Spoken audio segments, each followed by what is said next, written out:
Hello and welcome to your in-depth monthly horoscope for May 2023 for the Sun or the Ascendant. Thank you so much for joining me. I'm going to give a collective overview and some standout details, but then I will go through each of the 12 zodiac signs from Aries through to Pisces and explore those in much greater depth. Now, if you are a returning viewer to my channel, thank you so much for joining me once more. If you're new here, it's great to have you with us. This is very much a community, so please do share any thoughts you have. I do interact with each one, and I'd be honoured if you would subscribe. Now, if you would like to ascend above zodiac astrology and get a much greater understanding of your life force and prospects, if you do give me 3 pieces of personal birth data of time, date and place of birth, I can prepare for you your life roadmap report. This will give you an understanding of the patterns that are repeating in your life, the more challenging ones, but also the ones that you can seize upon more successfully so. Gaining a greater awareness of those will help you to make greater progress, gain greater traction. And in my special package of 30% off, you can also get your 12-month personal forecast. No 2 charts are the same, totally unique to you, and can give you searing insights. If you don't know your time of birth, I've developed a new report package which doesn't include an ascendant and assumes the moon at midday, and this is based on your sun sign. And if you really enjoy YouTube videos, this will be very reflective of what your sun is. Please see below for more information on that too. Now, as we come into this very important month for resources, the economy, everyday money, the cost of living, we do have a conjunction, an exact cazimi as it's known, between the Sun and Mercury on day 1. And that could give us the opportunity, despite the fact that Mercury is in retrograde, to rethink something in a more successful way. But it is true to say that through the first 3 days, the Sun and Mercury are very closely aligned. Now, Mercury comes out of its retrograde on the 15th, but it doesn't come out of its post-retrograde shadow until the 31st. So this theme of finances is going to be quite consistent through the month. Also on the 5th, we have a lunar eclipse. This lunar eclipse is in Scorpio. If this seems to ring a bell, if we think back to last 8th of November, we had a lunar eclipse in Taurus. So this is the mirror image of that eclipse. And I feel it's going to give us a lot of clues as to how things will start to move forwards in terms of those economic trends. Because this one also features the disruptor planet of Uranus. In fact, in week 2 of this month, the Sun is very close to Uranus. And this is pushing us to evolve. Society and the world of work, for example, is changing at the speed of light. Trying to resist it is not necessarily going to be the best way forwards. And of course, the sign of Taurus is very much about trying to adhere to what's stable and gives us a sense of security and is consistent.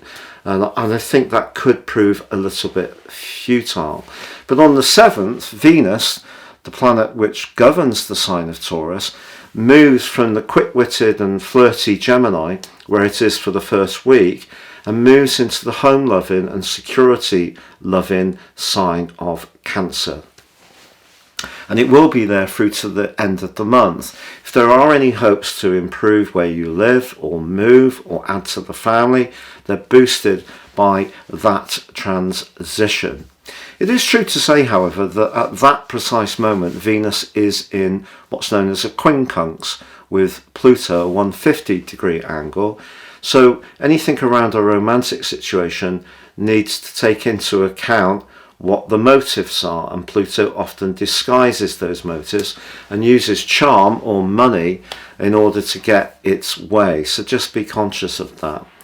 But in week 2, we do have that conjunction between the Sun and Uranus that I spoke of before. So being flexible in our approach to resources is absolutely vital. Mercury goes direct on the 15th. On the 16th, so Jupiter moves into the sign of Taurus after Jupiter's rather eccentric journey through the signs of Aquarius, Pisces and Aries in the last couple of years. Now, Jupiter in the sign of Taurus is very positive for the economy. I think it's a much more self-confident position, and that's something to savour. But on the 19th, we have a new moon in the sign of Taurus, which is quite late, and therefore it links up with Pluto.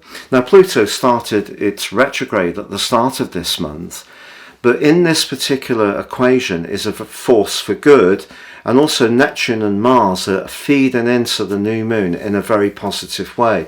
I think there is going to be better news. We all know that bonds, government bonds, have taken quite a hammering over the last few months, and equities have stood up quite well. But I think there is going to be some better news. Inflation will potentially come down.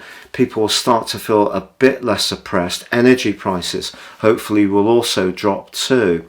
But the 20th does see the rather charismatic energies of Mars in Leo begin. And this is going to be really important because, of course, we've got a long journey of Venus in the sign of Leo this year, a 4-month transit. And Mars moving into Leo is quite the show-off. So if you are someone who's interested in performance, in music, amateur dramatics, you have a creative talent that you want to manifest, then this can be a very important transit. But I should say that across weeks 2 and 3, Mars in late Cancer and then early Leo is going to be face to face with Pluto. And that's not so good, I feel, in terms of perhaps the potential for increased tension around domination. And domination these days seems to be played out on the world stage by very aggressive policies to do with nationalism. So hopefully this is not going to be a spark of some kind of increase in violence on the world stage. But Mars opposite Pluto is, you know, the two ruling planets of Scorpio. This is kind of like the OK Corral, but on the world stage. And I think obviously with the potential for some big clashes in terms of cultures, that is a little bit concerning. But if there is somebody that you were really attuned to in a sexual sense, this is going to heighten the desire motivation hugely.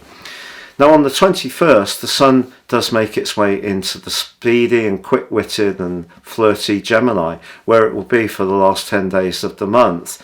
But the ruler of the sign of Gemini, Mercury, is actually forging from the 6th through to the 28th, a fabulous link with Saturn.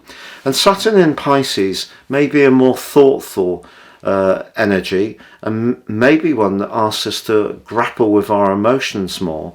But I feel that it's important to understand, you know, the past investment of time, energy and emotion or care that have gone into certain situations, and to see the benefits that those things can have in terms of the more physical plane.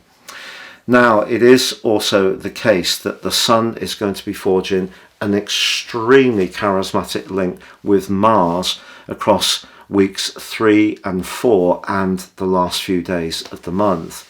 Now, this is going to go across 4 zodiac signs because both are going to be moving. So that's exciting in itself. The first one, between Taurus and Cancer, is very much about working with the emotional plane in terms of how we feel in terms of physical security. But once the Sun bustles its way into the air sign of Gemini, and Mars moves into the very grand and proud fire sign of Leo, I think it all gets much more outgoing and much more extrovert. So I think there can be quite a social dimension that really develops towards the end of this month. Also, the Sun forges a trine, again across 4 zodiac signs, with Pluto from the 19th through to the 24th. So some big evolutions can go on in our situations. With Pluto, it can be inner changes, or it can be the more physical world around us. But I think what we can all expect is things to speed up and become more exciting. But once Mercury comes to the end of its post-retrograde shadow on the 31st, then we're really going to be seeing a real sign of green shoots, I feel, when it comes to resources, as long as there is no big combustible event in terms of countries really getting into conflict towards the end of this month as Mars and Pluto face up. But essentially this is a month where I feel that the lunar eclipse provides a mirror for the next 6 months. So by the time we get around to the 8th of November this year, I think we will have worked our way through quite a lot of readjustments. And obviously the cost of living increase has been extremely painful for a lot of people and is not to be something that commented on in a light way. But I think as we get around to the end of the influence of this particular lunar eclipse, we really will see things starting to unwind and we get a clearer picture, and hopefully things will become a lot more affordable for a lot more people, and there'll be greater liquidity around all of our finances and a greater sense of security. But of course the sign of Taurus is not just about money, it's all about our self-worth too, and also our sense of physical security. So if there are ways that we can be a bit thriftier or make the most of food that we cook ourselves, get more earthy in our approach to life in general, that can be a great way to surf the energies that this incredible month does provide for us. Now please stay with me as I go through each of the 12 zodiac signs from Aries through to Pisces. So Leo, it's a very powerful May for sure, but the one thing you can look forward to personally is the arrival of Mars in your sign on the 20th. If you think about what's occurred since Mars moved into Cancer over the last 6 weeks, it probably has seen your emotions a little bit up and down. You move into the present with this. It's just ironic that on the 7th, Venus moves into your 12th house, which is going to mean there's still a psychological dimension going on around your deeper feelings, around relationships. But if there is something that you want to really power forwards with, Mars is going to bring a great deal of dynamism and thrust and extra vitality into your situation. But for you, the big picture this month is very much about how you connect to the wider world. If you're someone who's ambitious or wants to retrain in terms of your professional situation, or wants to make progress in a business that you run for yourself, obviously Mercury being in a retrograde for the first couple of weeks can provide the potential for some glitches, but it also provides the potential to revisit things and find solutions. And because Uranus is linking into that lunar eclipse on the 5th, the next 6 months suggest that there's going to be some big and exciting changes coming your way. What's not to like? Well, perhaps because there's part of you that likes to stay with what you know.